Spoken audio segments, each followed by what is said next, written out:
Sebanyak 19 orang wanita penghibur berkedok sebagai terapis di lokasi panti pijat tradisional dan spa, serta 5 orang pria hidung belang diamankan petugas Satpol PP saat razia pekat sejumlah lokasi di daerah Tunggul Hitam dan Siteba, Kota Padang, Sumatera Barat. Penertiban ini dilakukan berdasarkan laporan dari masyarakat yang telah resah dengan aktivitas maksiat terselubung yang mulai menjamur di kawasan tersebut.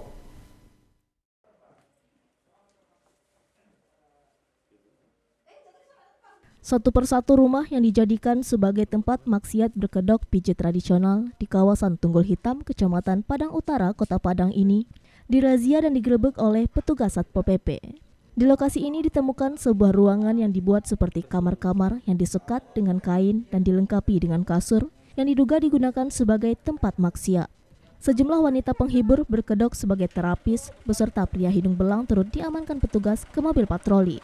Petugas juga merazia sejumlah lokasi pijat tradisional esek-esek di kawasan Berok Siteba dan menemukan sejumlah ruangan yang diduga dijadikan sebagai tempat pemuas hasrat pria hidung belang. Petugas juga turut mengamankan sejumlah barang bukti sejumlah alat kontrasepsi yang didapat di dalam kamar-kamar terapis tersebut. Dalam razia ini sebanyak 19 wanita penghibur berkedok terapis digelandang petugas ke Mako Satpol PP serta 5 orang pria hidung belang.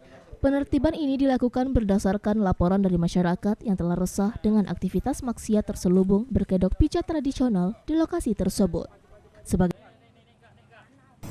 Jadi razia yang kita lakukan pada hari ini adalah razia terhadap panti-panti pijit yang sudah meresahkan masyarakat.